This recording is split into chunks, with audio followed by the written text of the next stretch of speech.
Bonjour, c'est Claire. Aujourd'hui, je vous montre comment réaliser cette petite couverture avec des morceaux de cotonnade. Elle est très facile à faire. On peut utiliser des restes de tissu.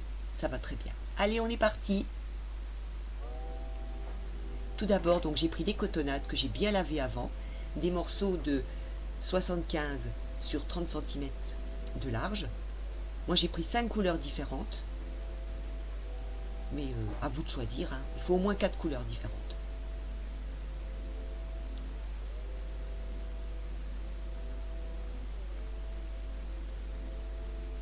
J'ai pris aussi du molleton, 1,20 m de molleton.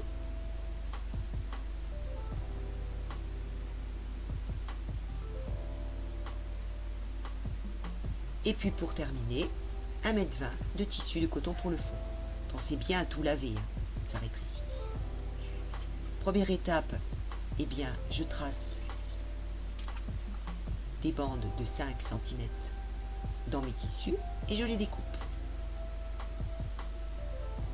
Au total, je vais obtenir 36 bandes.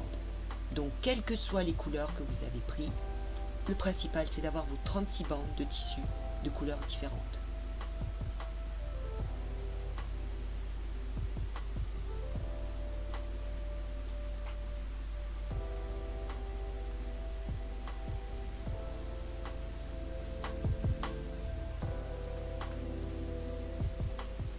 Je vais les assembler de manière aléatoire 4 par 4. Voilà, j'ai choisi un peu, vraiment de manière complètement aléatoire. Pour les assembler, je vais faire un petit réglage avec ma machine. Je vais déplacer l'aiguille sur la droite, de manière à avoir entre l'aiguille et le bord de mon pied de biche droit 5 mm. Et je respecterai cette distance pour toutes mes coutures du top, du petit haut.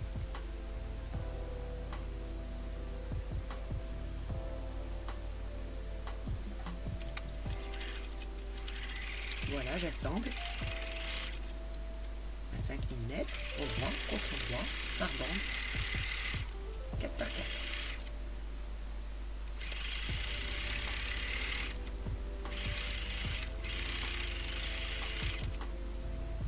J'obtiens 9 bandes en tout, qui font 75, plus ou moins, de long.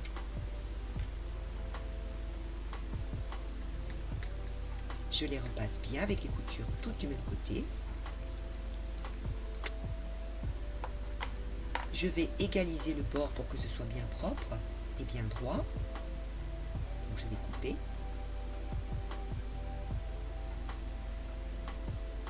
Et puis maintenant, je vais marquer tous les 17 cm. Voilà. Je fais des marques tous les 17 cm sur toutes mes bandes.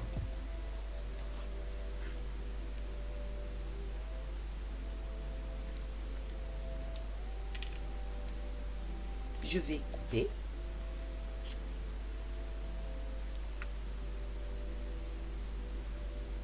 Et j'obtiens 36 morceaux.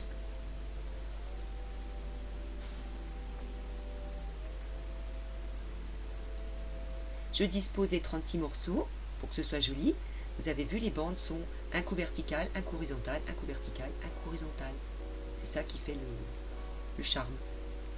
Je refais mon petit réglage sur ma machine pour avoir mon aiguille qui va piquer à 5 mm du bord.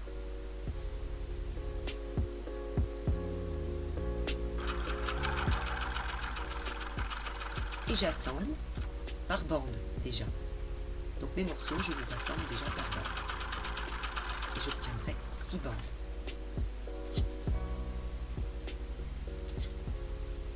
Voilà, j'obtiens mes 6 bandes. Maintenant, je vais les assembler entre elles. Je les repasse déjà. Pour bien aplatir les coutures. Et je fais attention que tout coïncide. J'épingle et que mes coutures coïncident bien.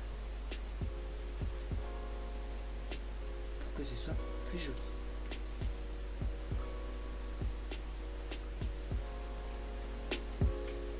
Et après,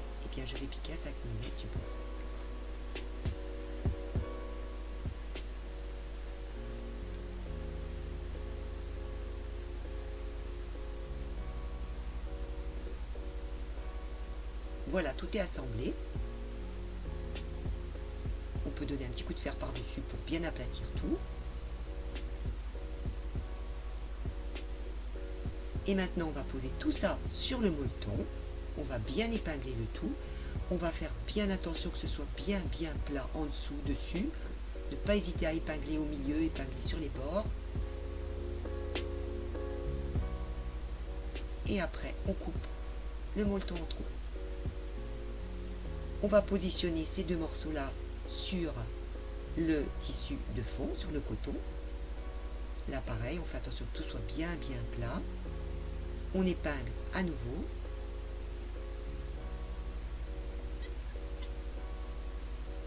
Et on va tracer à 5 cm tout autour.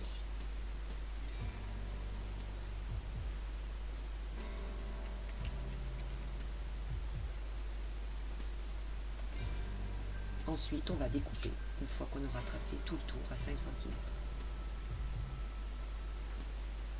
Voilà, on a nos 3 épaisseurs, bien tenues avec des épingles.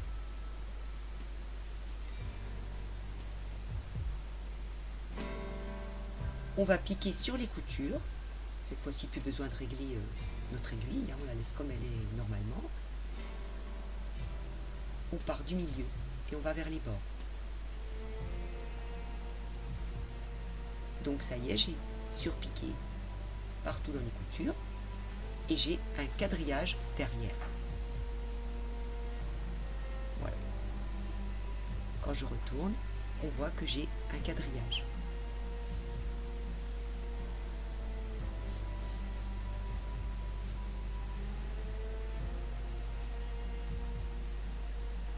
Maintenant, il me reste à faire les bordures. Pour ça, je fais un petit rentré et un rentré plus grand de 2 cm à peu près.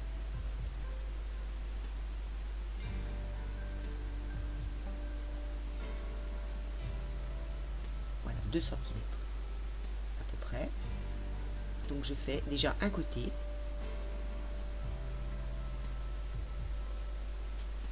Je l'épingle bien et je vais piquer le plus près du bord.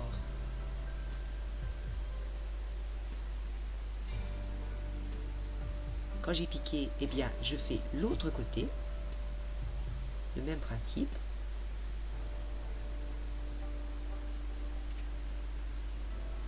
Toujours 2 cm. Et je vais à nouveau piquer sur le bord. Je fais tous mes côtés comme ça. Voilà, on fait bien attention.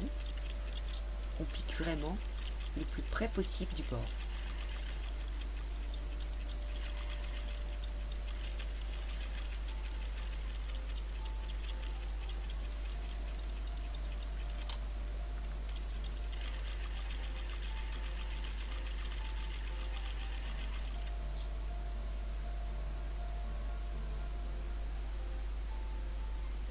Il ne nous reste plus que les petites finitions dans les coins. Donc, à petits points glissés, eh bien on ferme les coins et c'est presque terminé.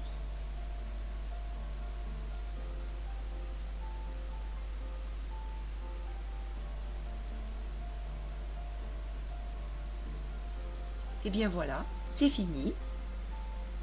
J'espère que ça vous a plu. Et puis amusez-vous à faire de la couture. À bientôt.